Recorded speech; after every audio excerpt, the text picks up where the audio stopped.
नमस्कार, आप देख रहे हैं नेटरिक न्यूज़। मैं हूं आपके साथ हिमांशु सोनी। आइए नजर डालते हैं दिन भर की बड़ी खबरों पर नेटरिक टॉप 10 के साथ। दिल्ली के शाहीन बाग में एहतियात के तौर पर भारी पुलिस बल को तैनात करने के साथ ही दिल्ली पुलिस ने इलाके में लगाई धारा 144। प्रदर्शन स्थल के पास की गई करीब 12 अतिरिक्त कंपनी सुरक्षा बलों की तैनाती। वहीं हिंदू सेना के मार्च के मद्देनजर भी पूरे इलाके में हुई भारी पुलिस बल की तैनाती। शाहीन बाग में किसी भी तरह के धरना प्रदर्शन पर है रोक।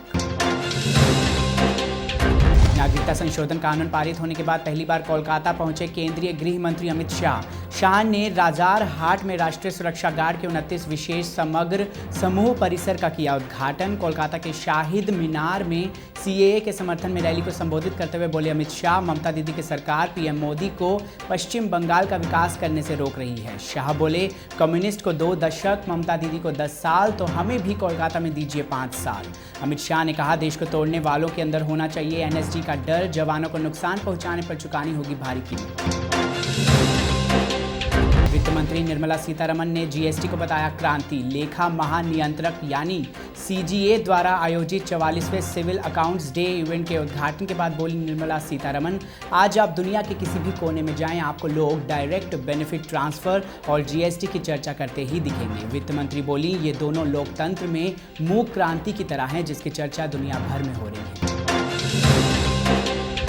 मेघालय में सीएए और इनर लाइन परमिट यानी आईएलपी पर बैठक के दौरान केएसयू कार्यकर्ताओं और गैर आदिवासियों के बीच झड़प में एक व्यक्ति की मौत के बाद शिलांग शहर के कुछ इलाकों में शनिवार दोपहर को फिर से लगा कर्फ्यू। वहीं मेघालय के 6 जिलों में मोबाइल इंटरनेट सेवा पर प्रतिबंध जारी। संवेदनशील इलाकों में सशस्त्र पुलिस बल की अतिरिक्त कंपनियां तैनात। वहीं अधिकारी की माने तो राज्य में हालात फिलहाल नियंत्रण में हैं और स्थिति पर करीब से नजर रखी जा रही है। दिल्ली हिंसा के खिलाफ कैनॉट प्लेस पर हजारों लोगों ने निकाला शांति मार्च। वहीं दंगा पीड़ितों के परिवार वालों ने भी शांति मार्च में की शिरकत। दिल्ली हिंसा के खिलाफ जंतर मंतर पर एकजुट हुए लोगों ने शांति की अपील।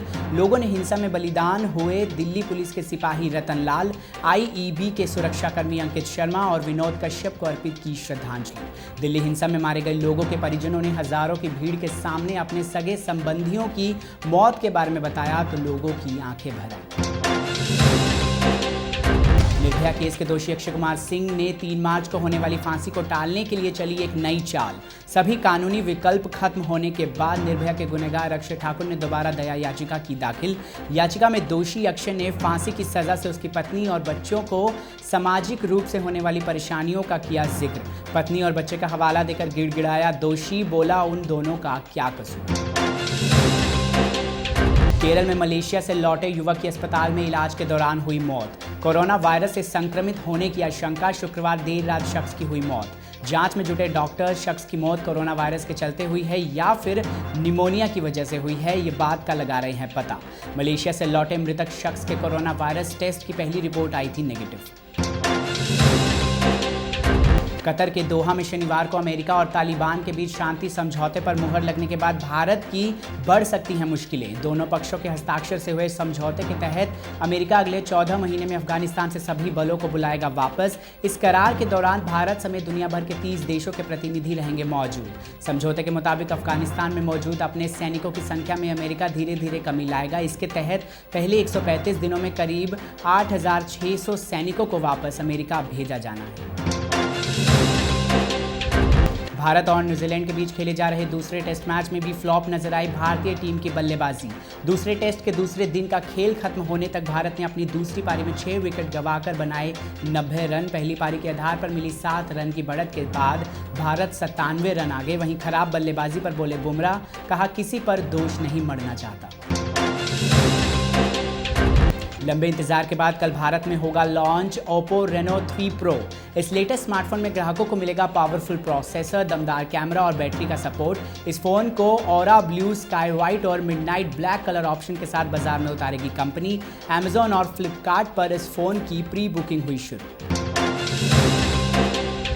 फिलहाल के लिए इतना ही। ऐसी ही और वीडियोस के लिए चैनल को सब्सक्राइब करना बिल्कुल ना भूलें। आप देख रहे हैं नेटरिक न्यूज।